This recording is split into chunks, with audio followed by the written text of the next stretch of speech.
para deixar você desesperado.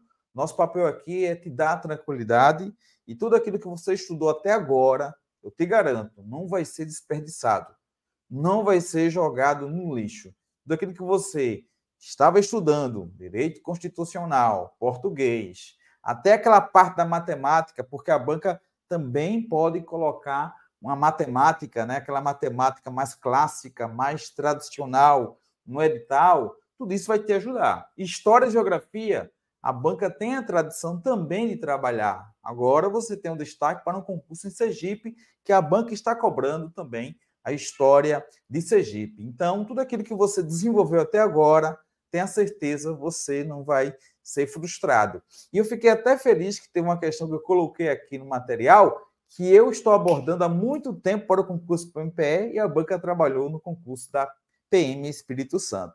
Então, com essa introdução, deixa esse like, inscreve-se no nosso canal, dá essa moral, é muito importante, ajuda bastante esse trabalho de mobilizar, né? O link está aqui vai ficar até 3h30, 4 horas da manhã com o Tadeu. Tem também, acompanhando aqui, né, aqui na live, tem também, né, toda a equipe para articular com os professores, elaborar o material. Então, não é fácil, viu, pessoal? Colocar uma live no ar durante aí quase, né, pegando aí de 9 horas até as 4 horas da manhã, 7 horas de transmissão, né? Então, dessa moral aí. E vamos lá, vamos ao comando da madrugada. Estou empolgado, viu? Estou empolgado porque se esse edital vier com essa proposta de história, de geografia, pode ter certeza, você vai gabaritar. Vamos lá, comando da madrugada.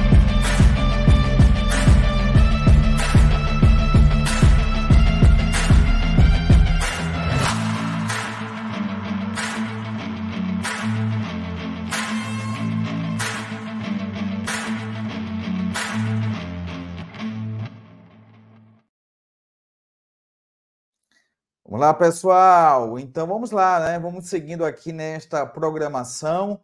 Já teve aí, né, o professor Matheus Iata, show de bola, né? Professor Jean, professor Wendel. Daqui a pouquinho um professor surpresa, né? Nem precisa de slide para ele, porque ele já é a própria e grande apresentação com Emanuel Tadeu. Então, vamos lá. Primeiramente, professor, é garantia cair história? Bem, a gente não pode garantir nada antes da publicação do edital. Tem que ser bem sincero com vocês. Porém, é tendência da banca trabalhar com o regionalismo? Sim, é tendência. Não só a história e a geografia, mas também atualidades. Assim, se a gente encontrar no dia 13, e 13 vai ser especial, viu, pessoal? Por quê? Exatamente daqui a agora, contagem regressiva, 28 dias, né? Então, a gente vai fazer uma super live e vai virar aqui a madrugada com vocês. O Diário Oficial, ele é atualizado geralmente ali meia-noite e um, você já pode atualizar. E caso não saia meia-noite e um, a gente vai virar o dia esperando esse Diário Oficial e, claro, né, consequentemente aí, o edital para a gente já analisar e começar uma live de 24 horas. Já preparei a programação aí na contagem. Então, se lá aparecer história, deve seguir aí uma perspectiva diferente. A banca e a UPE, pessoal, é uma banca que tem aí um conteúdo programático muito denso, afinal, valoriza a história de Pernambuco. E seria lastimável que, se de repente um novo edital da PM, até a própria corporação, acredito, né, que valoriza essa história tão forte, o Leão do Norte, mas o perfil da banca Instituto OCP é outro. Mesmo que repita alguns temas do edital 2016, 2018, mas a perspectiva é diferente. E eu já garanto, a prova de história, formato, é um formato que eu posso dizer menos difícil do que a prova da IAUPE. Então, é uma prova que, se você aí, né, desenvolver bem a leitura, estudar com várias questões, você chega e consegue aí, né, gabaritar. É isso que eu quero sempre alertar vocês. A nota de corte da banca Instituto OCP é uma nota de corte alta. Tá? Quem pensou, agora uma banca diferente, só se o edital vem bastante puxado. Só que tem um detalhe, uma notícia boa. É uma banca que sempre traz um edital proporcional ao cargo. nem aquém nem além. É um conteúdo que a gente pode dizer, olha, compatível, razoável com o cargo. Então, em relação à história que a banca trabalha, ela aborda a história do Brasil, e se isso acontecer no concurso PMPE 2023-2024, a gente volta para a realidade de 2006, a realidade de 2004, quando no edital da PM Pernambuco caía a história do Brasil e um pouquinho só da história de Pernambuco. E se isso acontecer, de fato, pode ter um pouquinho da história de Pernambuco. Por quê? A banca geralmente trabalha 20 questões quando você tem aquela proposta de português, raciocínio lógico, geografia e história. E, claro, né, pode colocar aí o direito constitucional. Quando o edital é mais enxuto, a banca trabalha aí essa média de 10 a 20 questões, tá? Quando você tem essa proposta, como foi o caso da PM Espírito Santo, né? Quando ela trabalhou aí, né, 20 questões de cada disciplina, né? 20 de português, 20 de raciocínio lógico, 20 de geografia, 20 de história, e além disso teve uma redação. Mas, como há uma expectativa para um edital mais pesado, né? Enfim, a gente pode aí ter 10 questões, né? 10 questões, que seria algo razoável também, né? Essa banca aqui tem um padrão de trabalhar 80 questões, beleza? Então, aí, de 20, quando você tem um edital mais enxuto, 10 quando você tem um edital com direito constitucional, com noções de administração. Porque o senhor não está falando direito penal e processual penal, até disse a Tadeu. Quando a prova é de nível médio, a banca não tem o costume de colocar penal, processual penal. Mas pode vir agora? Pode, porque aí vai depender de como ocorreu a assinatura ou a escolha da banca, com o que é que está no termo de referência. Beleza? Em relação a outra parte da história, é a chamada história estadual. Então, numa proporção, pegando aqui percentualmente, geralmente a banca trabalha 80% história do Brasil e trabalha 20% a história do Estado. Bem, aqui é um ponto que vai ser discutido, né? Não sei se há uma interferência, se isso foi colocado na pauta, no debate, porque teremos agora uma valorização maior dos acontecimentos com essa perspectiva nacional do que uma perspectiva estadual. Até então, havia toda uma valorização da história local, da história de Pernambuco. Então, a gente pode ter essa mudança a partir da banca. Minha opinião, eu acho lamentável. A ideia é de valorizar a questão da identidade, enfim. Mas estou aqui para o que deve apareceu ali o edital, vamos trabalhar com o perfil da banca e criar todo o cenário para você gabaritar. Outro detalhe, em relação à história do Brasil, a banca, o Instituto, né, de Apoio à Universidade de Pernambuco, a IAUPE, ela trabalhava alguns temas que hoje praticamente é raridade. Por exemplo, o tema pré-história. Pré-história de Pernambuco. Só se o governo já impor um conteúdo programático. Esse tema não é abordado pela banca Instituto AOCP. É uma banca, pessoal, aqui é mais o PE, viu? O Instituto AOCP, a abordagem da banca é a partir, claro, né? Se é a história do Brasil, a ênfase maior, claro que poderia trabalhar a pré-história também, mas a banca dá ênfase a partir da chamada Idade Moderna, ou seja, as grandes navegações, a colonização,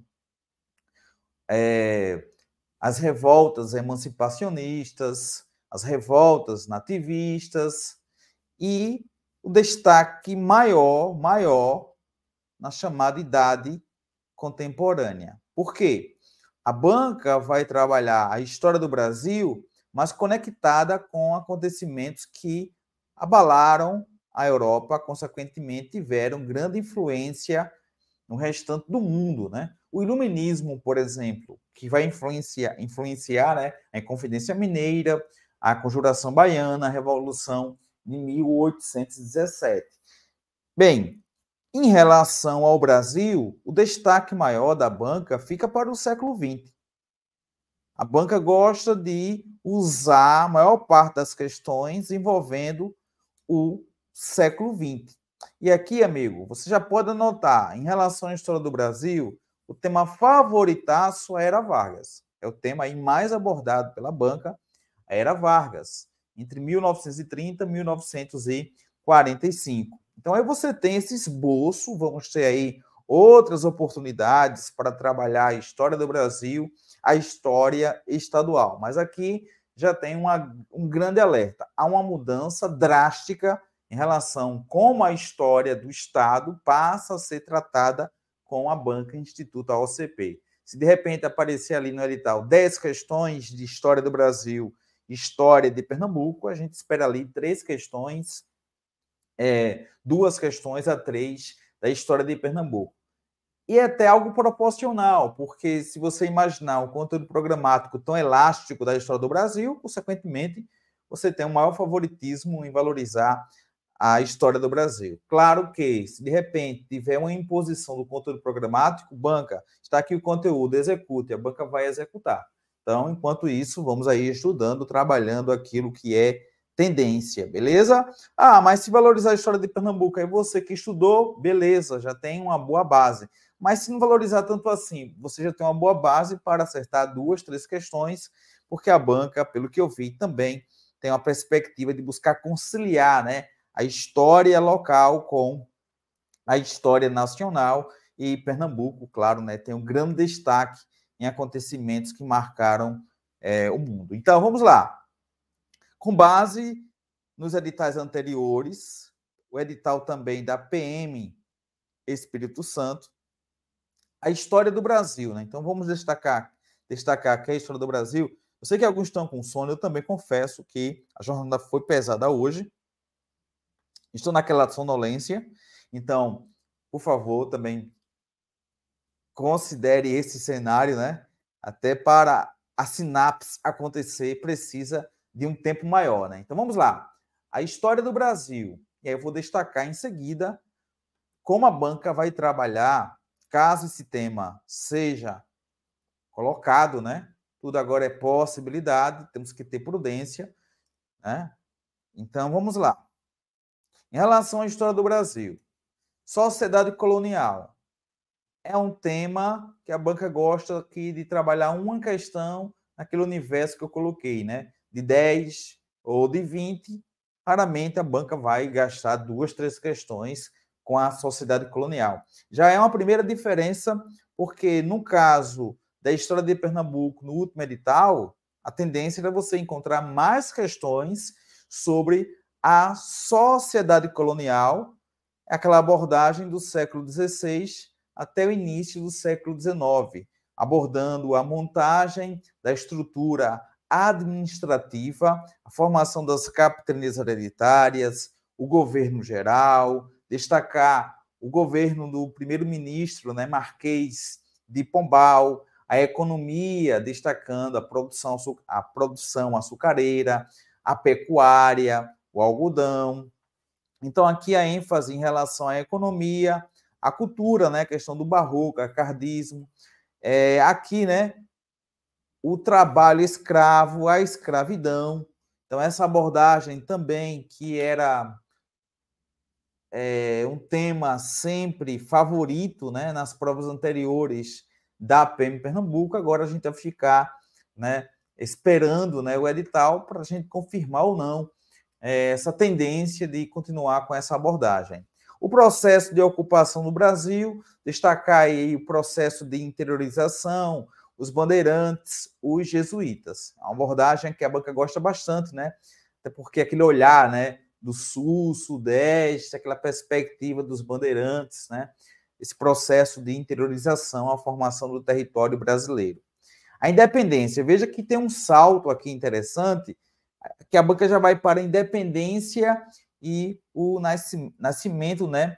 Nascimento aqui do Estado brasileiro. Então, esse nascimento que vai contribuir justamente para a gente entender a formação da nação, a formação do Estado. Então, nascimento aí do Estado brasileiro é num cenário, né, que remonta, por exemplo, o processo de luta, né, contra a metrópole, destacando aí movimentos emancipacionistas, a chegada de Dom João, a banca gosta muito dessa abordagem da transferência da família real para o Brasil, que numa perspectiva bastante crua, até uma perspectiva objetiva, com a chegada de Dom João ao Brasil em 1808, o Brasil dá um grande passo aí para alguns autores, até na prática deixa de ser colônia, né? Porque aí a colônia vai se tornar a sede do império. Então, é uma temática interessante que você que estudou com calma vai perceber que a Revolução de 1817 foi também um passo decisivo para isso e vai se opor ao governo de Dom João. A organização do Estado monárquico. Aqui praticamente é entender esse país que surgiu em 1822, os desafios, né, de organizar esse país. Daí a necessidade de convocar uma assembleia para formular uma constituição. Primeira constituição, dentro daquela algazarra, daquela bagunça lá na Assembleia Constituinte, Dom Pedro I se aproveitou daquilo, vai cancelar e vai outorgar a primeira Constituição do Brasil. 1824, você tem uma Constituição outorgada, ou seja, imposta, que não foi votada democraticamente. Então, esse Estado monárquico é um Estado autoritário. Um Estado autoritário que vai gerar aí, né, consequentemente, uma série de críticas e de oposição. Destacar nesse primeiro reinado, por exemplo, a Confederação do Equador, que não vai aceitar justamente essa imposição. A vida intelectual, aqui é uma perspectiva boa, eu gosto muito dessa abordagem. Por exemplo, simultaneamente na formação do Estado brasileiro, no primeiro reinado, entre 1822 e 1831, você tem um movimento do romantismo. O romantismo que é importante na construção do nacionalismo brasileiro. Então, estudar essa parte da vida intelectual é um ponto positivo se a banca mantiver. Então, no século XIX, não só o romantismo, mas o parnasianismo, o realismo, um pouquinho de literatura, né? A política, no caso aí, né? No caso, a vida intelectual, política e artística no século XIX. A organização política e econômica do Estado republicano. Então, aqui a banca, né, entende-se que nesse ponto 2, a banca vai fazer uma abordagem sobre o primeiro reinado, o período regencial e o segundo reinado. Em seguida, destacar essa efervescência cultural no século XIX, principalmente na segunda metade do século XIX, né? A Belle Époque, né? A Bela Época. Então, a organização desse Estado a partir do 15 de novembro de 1891, né? O Estado republicano. E destacar essa república, que a gente pode também trabalhar em algumas faces, como o governo provisório, a República da Espada, depois a República Velha ou a República Oligárquica, a República Café com Leite, Coronelismo, Cangaço, a Primeira Guerra Mundial. Olha só que interessante, essa conexão de um evento que marca a história geral, conexão com a história do Brasil. Os efeitos dessa guerra, na Primeira Guerra Mundial, entre 1914 e 1918, quem governava o Brasil era Venceslau Braz. Então, os efeitos para o Brasil, os impactos. Então, essa é uma análise, essa é uma perspectiva interessante, né? A Revolução de 30, ou o golpe de 1930, as eleições de 1º de março de 1930, eleições vencidas, né, por Júlio Prestes, que representava os interesses de São Paulo, só que uma série de acontecimentos que marcaram o ano de 1930, entre eles a morte de João Pessoa, vai causar uma reviravolta no cenário político brasileiro. Então, a partir de agosto, você tem uma série de tensões, até que em outubro, né, nesse cenário da Revolução, Getúlio Vargas, que perdeu as eleições de 30, mas que vai levar, vai chegar ao poder, vai ficar durante 15 anos. Inclusive, esse tema daqui é um tema favoritaço, o período Vargas. Então, a banca gosta muito de trabalhar o chamado período Vargas, que vai de 1930 a 1945. Então, a gente deve focar aqui. Professor, eu com o edital anterior, eu estudei esse tema com certeza, porque o período Vargas, ou a era Vargas, de 1930 a 1945, naquela última fase tem o quê? O Estado Novo. O Estado Novo que, para Pernambuco, você vai ter a representação, a interventoria de Agamenon Magalhães. O Estado Novo é o Estado ditatorial, esse Estado forte, corporativista.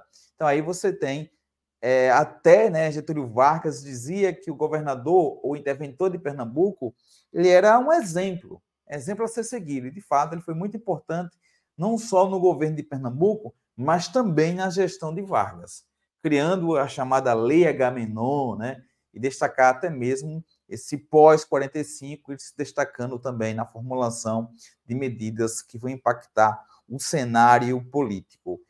A Segunda Guerra Mundial, a participação do Brasil na Segunda Guerra Mundial. E muitos diziam, não, o Brasil não tem como participar dessa guerra. Se o Brasil participar dessa guerra, a cobra vai fumar. E a cobra fumou aí, destacando o papel da FAB, né, da Força Aérea Brasileira, os efeitos para o Brasil, os acordos firmados, né, por Getúlio Vargas, inclusive a participação muito importante do Nordeste, né? A base aérea no Rio Grande do Norte, as negociações feitas e esse processo de industrialização do Brasil. Os governos democráticos, e aqui destacar essa redemocratização de 46 a 64, Eurico Gaspar Dutra, o próprio Getúlio Vargas, que volta ao poder, né, nos braços do povo, depois o governo de JK, o governo aí, né, de Jânio, Jango, e tem um golpe, e aí os governos militares, a nova república a partir de 1985. E aqui, né, a cultura do Brasil republicano destacando o tropicalismo. A banca gosta de trabalhar, né, o tropicalismo, Caetano Veloso, Gilberto Gil, destacar também Bossa Nova, Jovem Guarda, o modernismo, né, o modernismo no século XX, as suas fases, entre elas o regionalismo, que aqui em Pernambuco destaque para Gilberto Freire, por exemplo, né? Então, é uma banca que, nesse sentido, a gente elogia. Eu elogio por valorizar esses aspectos culturais. No finalzinho, a banca coloca assim, olha, a história do estado de Pernambuco. Aí vem colonização, o processo aí, né, dificuldade que Portugal teve em ocupar algumas áreas, só que aí o caso Pernambuco foi um caso de sucesso, destacando Duarte Coelho, que desembarca em Pernambuco, né, em 1535, criando já a Vila de Olinda em 1537, desenvolvendo a produção açucareira, que vai tornar a capitania mais próspera do Brasil até meados do século, podemos colocar assim, né, até as 2 primeiras décadas do século XVII. Povoamento, e aí entender, né, que o povoamento de Pernambuco foi um povoamento que começou, de acordo com Capistrano de Abreu, pelos sertões de fora, ou seja, litoral mata, e aí, claro, destacar a produção açucareira e os sertões de dentro. E aqui tem a pecuária.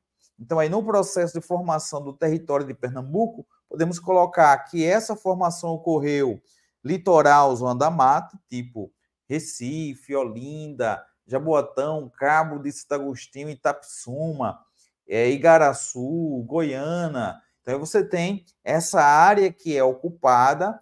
Em seguida, destacar o interior através do Rio dos Currais, através do Rio São Francisco, né? E aí você tem a ocupação dos sertões. Então, o agreste, essa área de transição em Pernambuco, que o próprio termo agreste significa transição, você vai ter cidades como Vitória de Santo Antão. Vitória de Santo Antão, você tem o processo de formação desse município como essa área de passagem. a própria cidade de Caruaru, né? A própria cidade que eu estou falando agora, Limoeiro, no agreste setentrional de Pernambuco. Então, você tem esses pontos particulares que eu torço que a banca valoriza, né? A banca valoriza aí a nossa história. Sociedade, uma sociedade no período colonial patriarcal, uma sociedade excludente, uma sociedade com base no trabalho escravo. Afinal, a capitania mais próspera do Brasil, até aí, né, vamos colocar, até a chegada dos holandeses, ela vai se basear no trabalho escravo.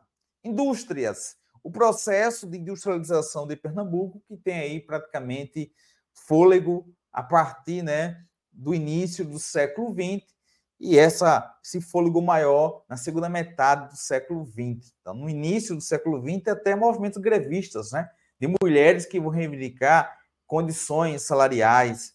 Mas aqui, claro, né, a gente vai discutir como ocorreu esse processo aqui em Pernambuco, beleza? Então, veja, caso a banca coloque 10 questões de história geral, história de Pernambuco, a gente deve ter aí 7, 8 questões. História do Brasil, 2 ou 3 questões da história de Pernambuco. Ou seja, tem uma reviravolta, porque até então, 10 questões valorizando acontecimentos regionais com profundidade e pelo histórico da banca, Instituto OCP, a gente não deve encontrar isso, beleza? Eu selecionei, então, 5 questões para a gente aqui desenvolver, só para a gente conhecer, né, as características da banca. É um comando simples, porém, você tem alternativas, né, com 2, 3, 4 linhas. A banca que gosta de utilizar aquele formato de dupla coluna, né, na prova, diferente da banca, né? A banca e a UPE gosta mais de trabalhar com aquela questão, né? Ela expandida, né? Horizontal. Então, você tem esse formato que eu posso dizer uma prova mediana de história do Brasil. Então, a vinda do rei. Veja, aqui a gente já faz correções, né? Essa prova PM Espírito Santo já tem um erro, porque Dom João ainda era um príncipe, só que aqui na condição de regente, por causa da sua mãe, né, Dona Maria, aí sofrendo com problemas psicológicos, daí até aquele nome, Dona Maria, alguns livros colocam a louca. Então aqui já há essa correção, né? A vinda do príncipe regente e a família real portuguesa e toda a sua comitiva, estima-se cerca de 10 mil, né, pessoas, em 1807, trouxe diversas mudanças ao então Brasil colonial. É o que a gente chama de inversão. O que é essa inversão, professor? A metrópole, Portugal. A colônia, o Brasil. Mas com a chegada da família real, o desembarque em 1808 representa uma inversão, porque a metrópole, localizada na Europa, essa metrópole não vai ter mais o seu rei, ou, no caso, o príncipe regente, o governante. E você tem a transferência dessa família para a colônia, que se torna, na prática, a sede do Império Português. Daí, alguns autores colocam como a inversão.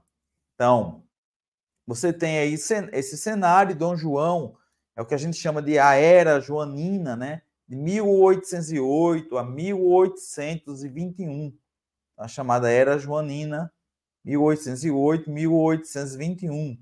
Até tive a oportunidade, né, de visitar algo que foi construído no governo dele, lá no Rio de Janeiro. O Jardim Botânico, por exemplo. E também o Banco do Brasil. O Banco do Brasil, né, foi criado também no governo de Dom João. Agora, um governo que tinha uma preocupação maior com o cenário do Rio de Janeiro para criar, né, toda toda perspectiva de vantagens, melhorias aí, né, para a vida daqueles que vieram aí da Europa, e no caso a família real, até desocupando casas no centro, né, para justamente dar prioridade àqueles que participavam, né, membros da família real, aqueles que participavam dessa comitiva. Ah, mas por que Dom João veio para o Brasil? É aqui quando a gente vai trabalhar com aquela situação da França. A França revolucionária, 1789, rompe aí com o absolutismo, só que essa França, a partir de 1799, 10 anos depois da Revolução, vai contribuir aqui, né? E ele vai rapidamente se tornar aí, praticamente aí 5 anos, né? Se tornando aí imperador da França, que é Napoleão Bonaparte. Claro que ele não se torna aí imperador já em 1799. Ele já passa a ter uma participação política importante, até que 1804 aí ele já consegue ter um controle muito grande de poder e desenvolvendo aquele sonho de conquistar, né, a Europa. Daí tem um cenário interessante que Portugal estava dependente da Inglaterra, principalmente pelos empréstimos, né, contraídos. E o inimigo aqui, ou a nação inimiga de Napoleão, principalmente aqui, a Inglaterra. Napoleão vai lançar um bloqueio continental, proibindo que os países, né, negociassem com a Inglaterra, embarque e desembarque de mercadorias, e Napoleão estabelece esse bloqueio para que alguns países, ou que os países não negociem com a Inglaterra. Só que Portugal não poderia fazer isso, uma vez que era, né, prisioneiro aqui em dívidas com a Inglaterra. É quando tem aquela solução, né? Família real vai para o Brasil, um grupo aqui, né, de lordes, a Inglaterra aqui enfrenta Napoleão Bonaparte. Então, isso é o cenário da chamada transferência da família real para o Brasil.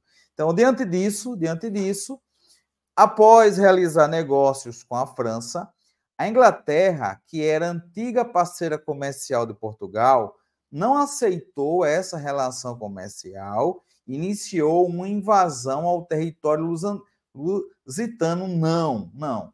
Após realizar negócios com a França, a Inglaterra, que era antiga parceira comercial de Portugal, não aceitou, não. Portugal tem uma parceria com a Inglaterra, que, por sua vez, a Inglaterra é inimiga da França, essa França aí, né, napoleônica. Então, a letra A está fora. A corte portuguesa se estabeleceu no Brasil, fugindo das tropas francesas de Napoleão Bonaparte. Ok, né? A motivação para o ataque francês foi a tomada da ilha de Elba pelos portugueses, não. O motivo é você ter Napoleão, que vai buscar uma estratégia né, para prejudicar a Inglaterra, nação industrializada. A Inglaterra foi a primeira nação a alcançar a industrialização, e aí Napoleão estabelece o bloqueio continental, proibindo que alguns países negociassem com a Inglaterra. Portugal não poderia fechar os portos aos produtos ingleses diante de uma relação de dependência que a gente pode até lembrar, né, o Tratado de Mitten, o Tratado de Panos e Vinhos. Então, aqui a letra B está fora. O evento histórico que levou à mudança da sede do Império, veja, a sede do Império agora vai ser o Rio de Janeiro, né? Então, o evento histórico que levou à mudança da sede do Império Português para o Brasil foi o rompimento do bloqueio continental, imposto pela Inglaterra. Não, foi imposto pela França de Napoleão Bonaparte. Então, a letra A fora, B fora, C fora. O fator preponderante para a vinda da família real para o Brasil era a iminente, olha, próxima aí, né, destacar aí, a iminente, veja só, a iminente invasão das tropas francesas, né? Então, aqui você tem a banca, né, até perguntar aqui o nosso querido professor Matheus, né, porque é iminente, que se destaca, né, que tem importância.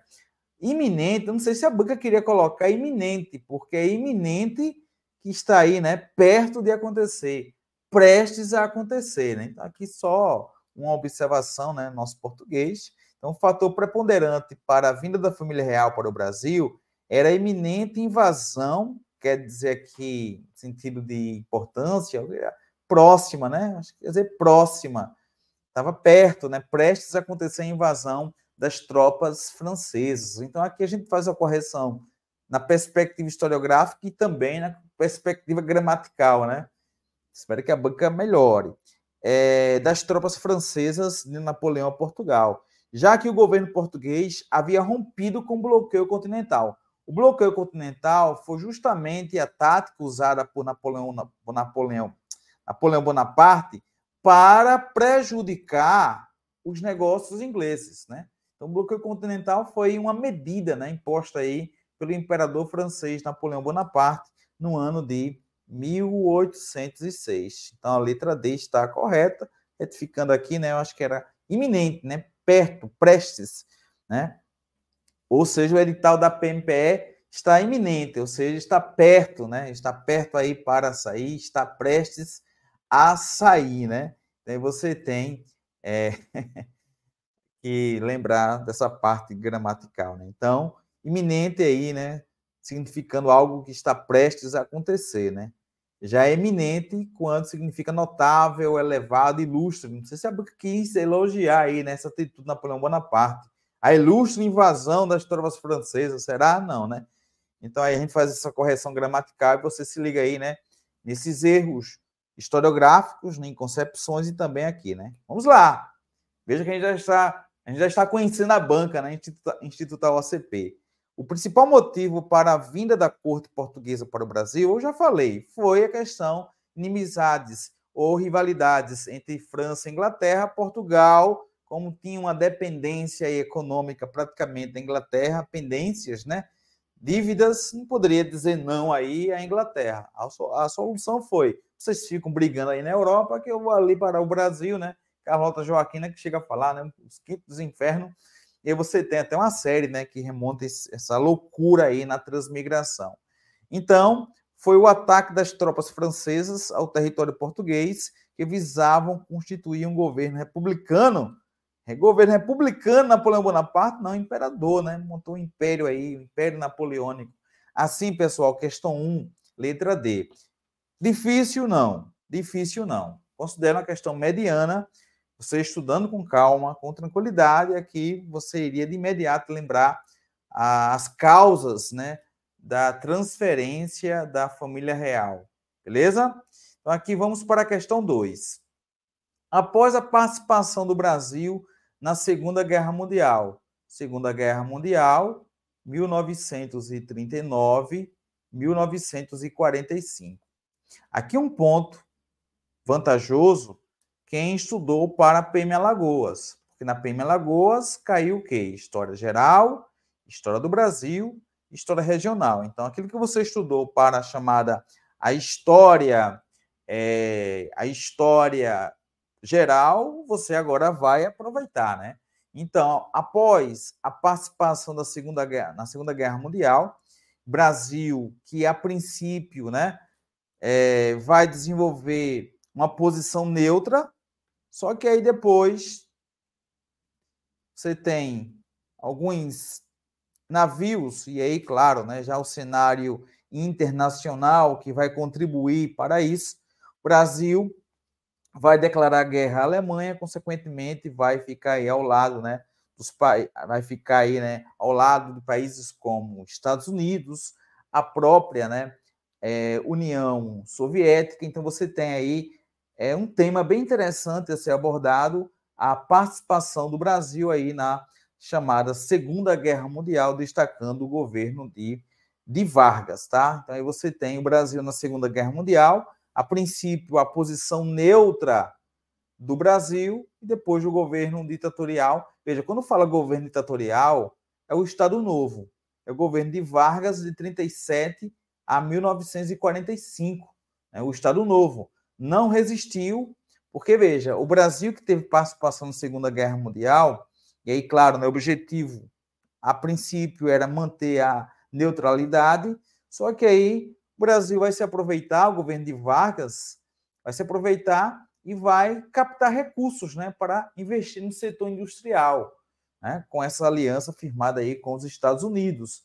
Então, por exemplo, né, os Estados Unidos que vão financiar a construção da siderúrgica, né, de Volta Redonda, destacar que o Brasil vai entrar na guerra justamente quando submarinos supostamente alemães vão afundar navios brasileiros. Então, o Brasil participa da guerra, é por isso aquela expressão, a cobra vai fumar, porque muitos não acreditavam. Daí o destaque para a FEB, né, a Força Expedicionária Brasileira, e também para a FAB, né, a Força Aérea Brasileira, né, e também a instalação de bases, participação, não sei se a banca vai valorizar a história do Nordeste, a história de Pernambuco, mas aqui destacar bases, né, em Salvador e também no Recife, beleza? Então, Vargas tem uma postura contraditória, porque o Brasil participa da Segunda Guerra Mundial ao lado de países que se aliaram aí, né?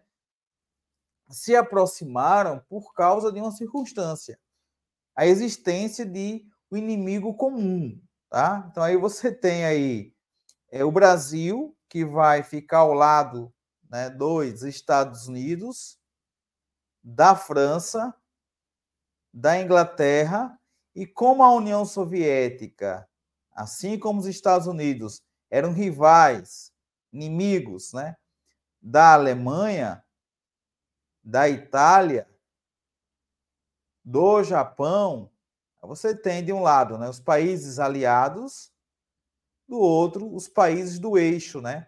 O eixo, né, do mal para alguns autores, mas o eixo Roma, Berlim, Tóquio, né? Essa aliança militar anticomunista. E aí você tem modelo aqui, né? Países capitalistas que firmaram aliança aí com a União Soviética comunista. O Brasil se posiciona ao lado dos Estados Unidos e vai aproveitar aí para investir no setor industrial, né, contrapartida. Só que aí tem um detalhe, Vargas está governando o Estado Novo de 37 a 45, com um perfil fascista. Então o Brasil vai participar da Segunda Guerra Mundial para derrotar o fascismo. Só que Vargas vai adotar uma Constituição, a Constituição de 37, que foi otorgada, a polaca, fascista. Só que aí, após a Segunda Guerra Mundial, Japão, Itália, Alemanha foram os países derrotados. Consequentemente, os regimes totalitários, o nazismo na Alemanha, o fascismo, né, na Itália, tem também o salazarismo, né? Porque quando a gente fala no nazifascismo, também destacar aí, né, esse avanço na Espanha com o franquismo, o salazarismo em Portugal. E Vargas representava essa prática política, a ditadura. Por isso que após a Segunda Guerra Mundial, o efeito político para o Brasil vai ser esse. O Brasil participa de uma guerra para derrotar o fascismo e a gente tem um presidente autoritário.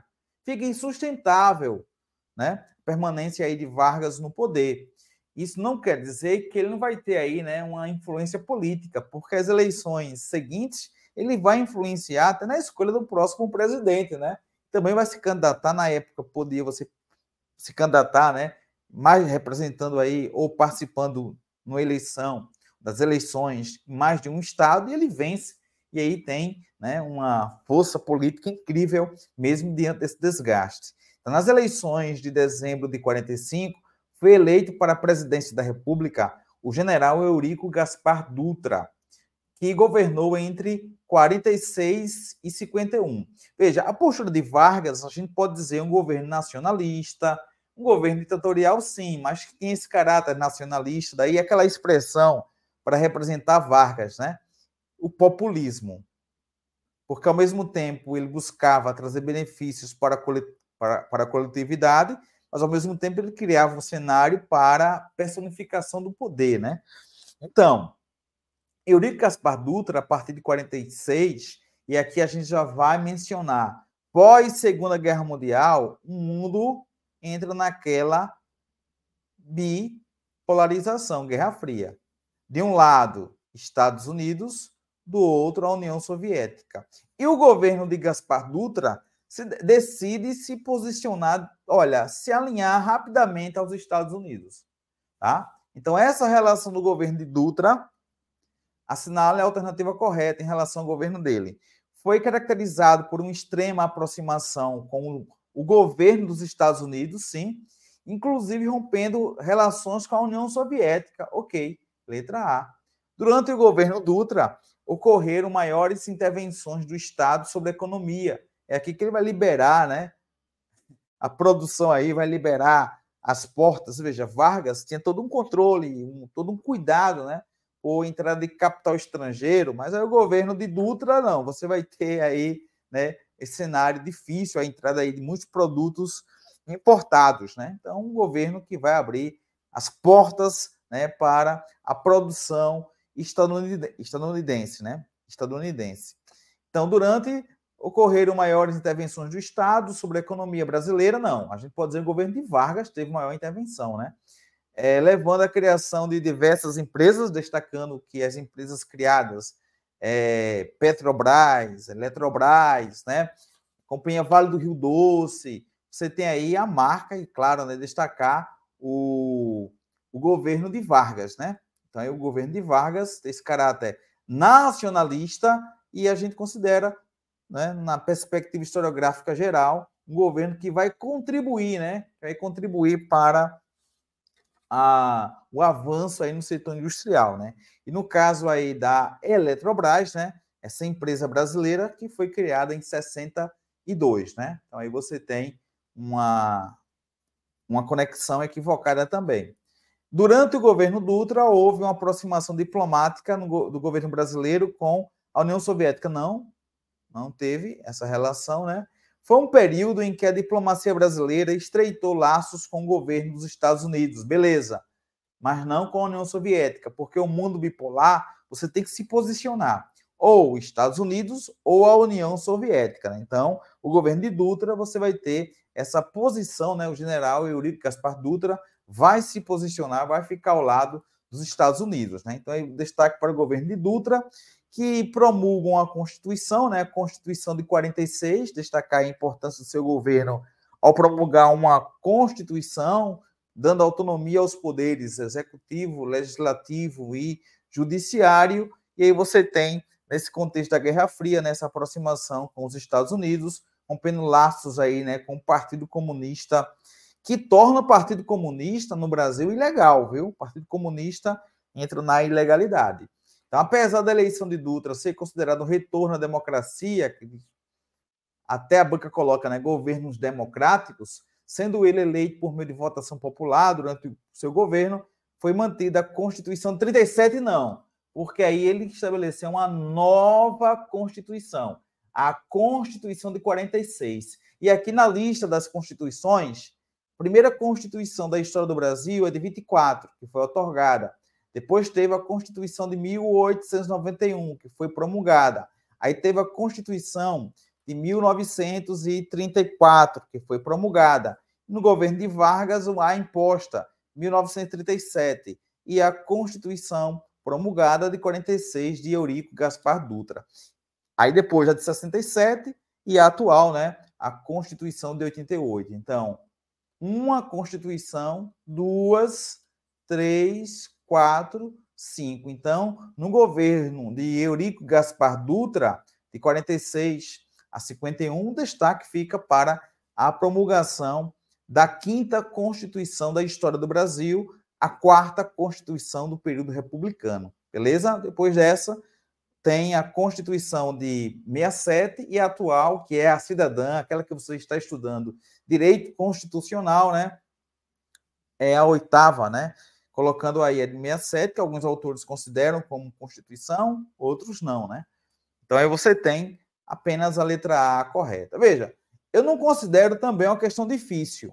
É você estudar, se esse programa for confirmado no edital, estudando parte a parte, você, olha, chega aqui e vai lembrar. Claro que amplia ainda mais o leque aí, porque quando você coloca a história de Pernambuco, você vai precisar ter uma base boa na história geral, história do Brasil, sim, mas aí você vai focar mais ali no regional. Já ampliando, você tem muitas perspectivas de abordagem, né? A questão 3, agora na tela. Deixa esse like aí, pessoal. Inscreva-se no nosso canal. Quem está conosco até agora, mesmo cansado, mesmo com sono, muito obrigado, viu? Muito obrigado. Aqui, Iago, professor, se o bloqueio continental foi em 1806, por que a família real só chegou em 1808? No caso, Iago, o Dom João, ele tentou ali, né?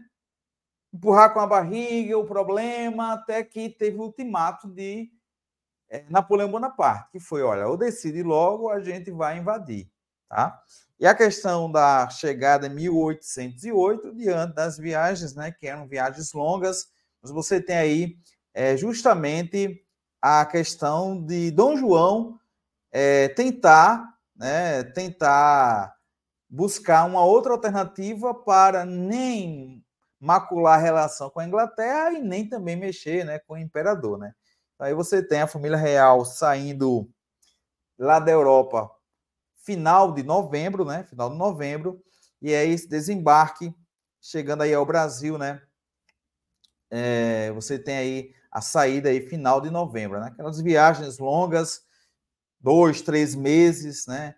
E todos os problemas, né, no decorrer dessas viagens, né? Então você tem a família real saindo de Lisboa novembro de 1807 e chegando ao Brasil em janeiro, né, de 1808, beleza?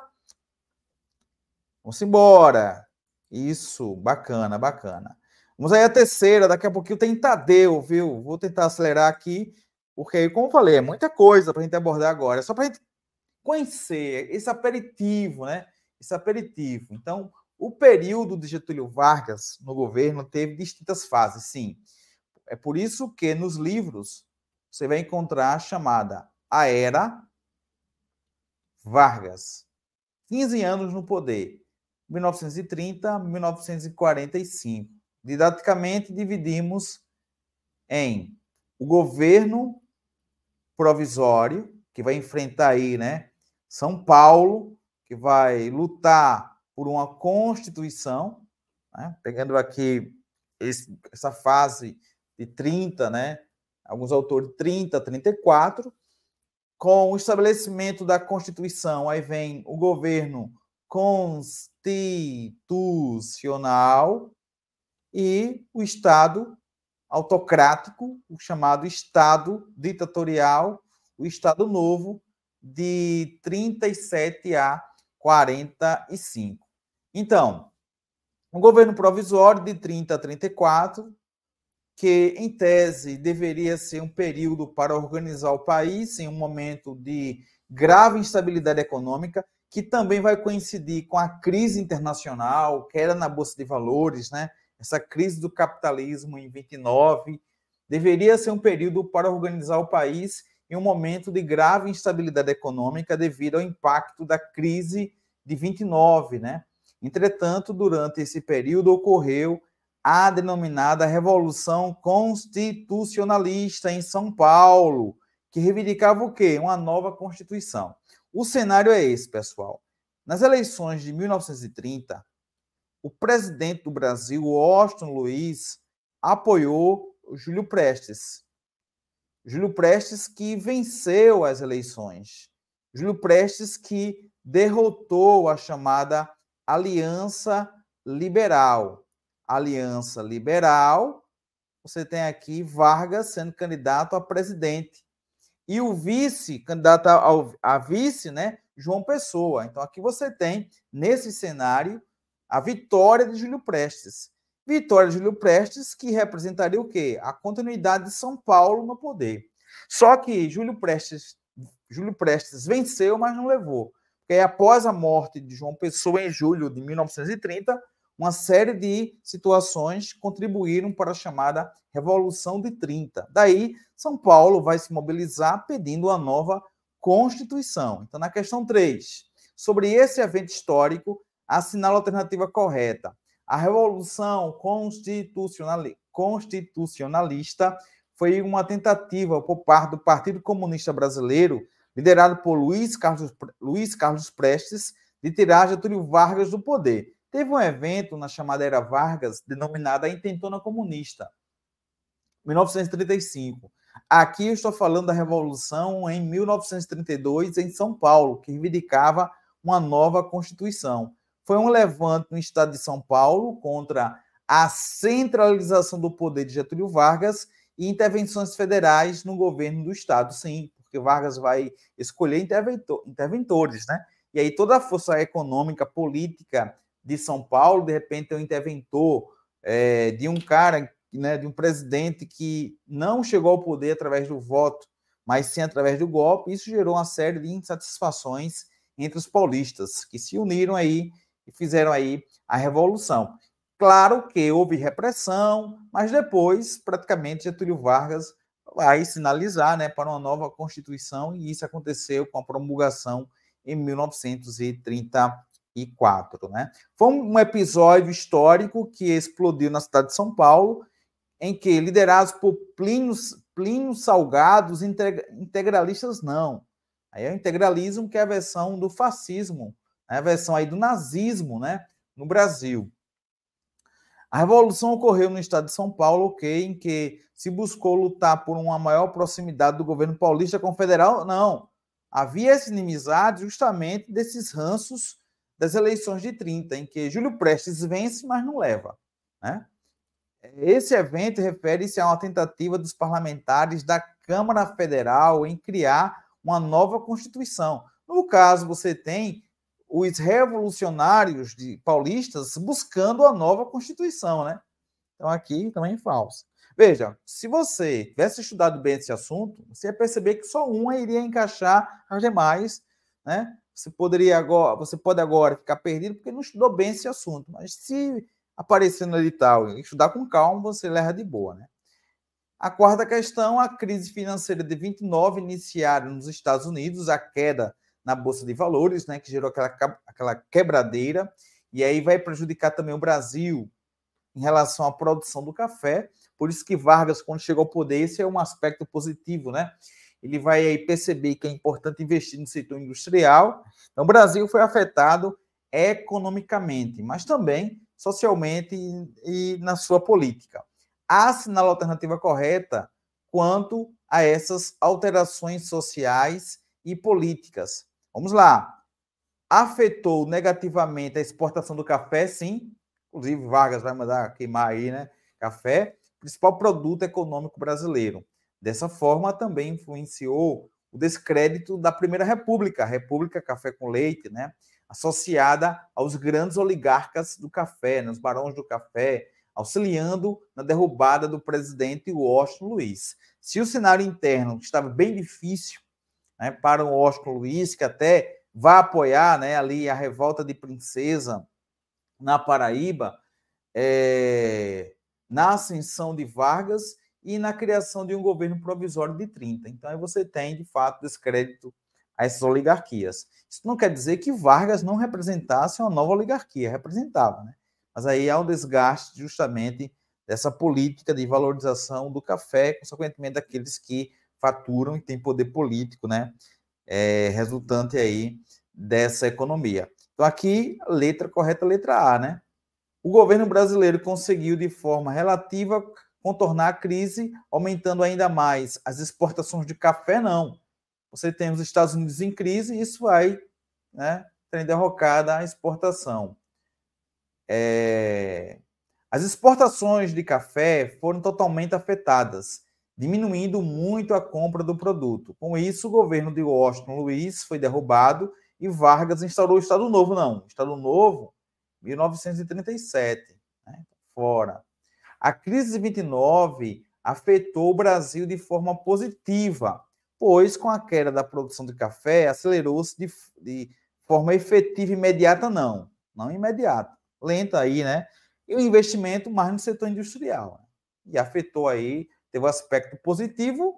Vargas vai enxergar que é importante investir no setor industrial, é quando ele vai, né, firmou uma aliança aí com os Estados Unidos, cedendo aí o Nordeste como base para a Segunda Guerra Mundial, mas recebendo recursos para investir na indústria de base, mas isso não foi de maneira imediata, né? Com um dos efeitos da crise de 29 no Brasil foi a queda na produção industrial. Você tem a queda aí no setor agrícola, na produção agrícola, na venda do café. E Vargas vai perceber importante aí investir no setor industrial, né? Então aqui só fica a letra A. Maravilha, né? E aí, está gostando do formato de questões do Instituto AOCP? Agora imaginemos a gente responder centenas de questões até a prova. Então, se esse edital for replicado, a gente vai chegar lá, com certeza vamos gabaritar aí a prova de história. Quase uma década após declarar a independência do Brasil, 1822, destacando aqui o chamado Primeiro Reinado. Tá? Só que aí Dom Pedro I, ele vai renunciar, vai abdicar e volta para Portugal. Assinala a alternativa correta quanto ao que se seguiu após a abdicação. Abdicação quer dizer renúncia. Após a renúncia veio o quê? Veio o chamado período regencial. Então, o trono de Dom Pedro I foi repassado aí para o seu filho, mas só poderia assumir, né, Pedro de Alcântara, o futuro Dom Pedro II, quando atingisse aí a maioridade, no caso 18 anos, mas aí teve aquele golpe, né, reduziu aí para 14. Então, ele estava aqui, Dom Pedro, quando ele renunciou em favor do seu filho, né? Ali com seus 5 aninhos. Governar com 5 anos no Brasil é difícil, né? Então, assumiu Pedro II, filho de Pedro I, que iniciaria aqui, mais outro erro aqui da banca, né? Longo reinado, que perdurando até 89. Mas aí ele não assumiu, né? Porque você vai ter esse ato de 9 anos, chamada regência, ou regências. Tal fato enfraqueceu o regime monárquico, fortaleceu as ideias republicanas. Teve sim um debate republicano, né, dos liberais exaltados, mas aí não foi levado aí a sério, né? Tem uma rápida experiência para alguns autores, né, que levou ao fim da monarquia. Não, a monarquia chegou ao fim em 1889, né? O trono foi assumido pela imperatriz Maria Leopoldina, mãe de Pedro II, pois seu filho não tinha idade suficiente. Não, né? Então aí você tem aí até, veja, aqui a banca mistura justamente, eu acho que para fazer gracinha com a gente, né? É para dizer assim, ó, eu vou colocar aqui porque não é possível não, o pessoal marque essa alternativa, né? O pessoal marque essa alternativa.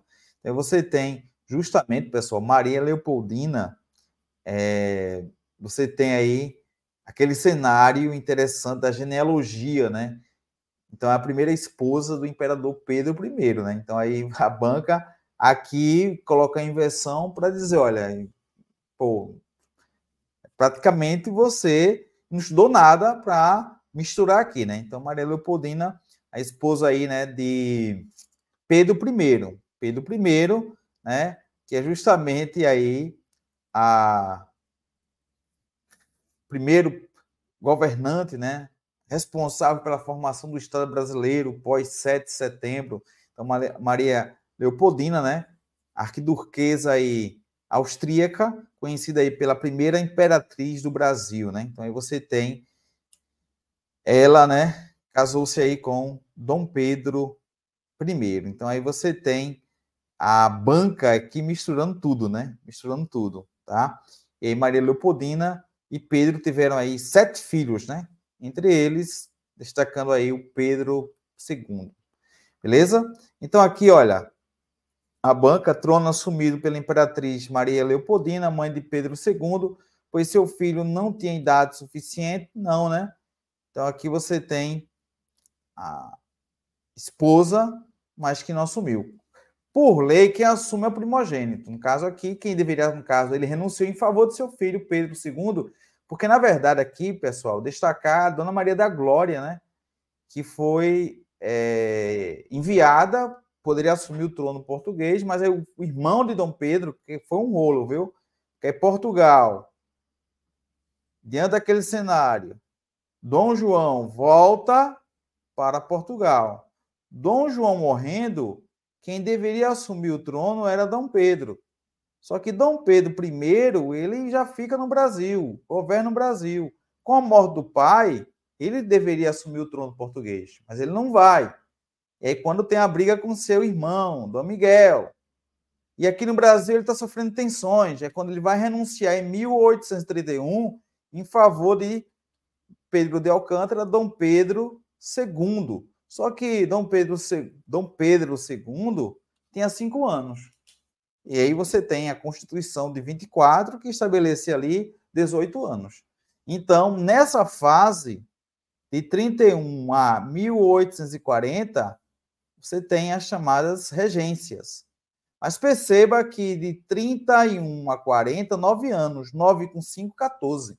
Então, vai ter o chamado golpe da maioridade. Vamos aí reduzir, né? De 18 para 14. Só aí 4 aninhos, né? Então, regentes assumiram o poder até o novo imperador Pedro II ter maioridade para assumir o trono, ok. O trono ficou vago até, não. Aí você tem os regentes, né? Aí você tem aqui a letra D. Então, pessoal, a prova de história, mesmo com essa sonolência, todo mundo aqui está sonolento pelo horário, vamos ter muitas oportunidades para trabalhar, mas perceba o perfil. Esse é o perfil da banca, né? Já em relação à geografia, destacar um pouquinho aqui de geografia geral,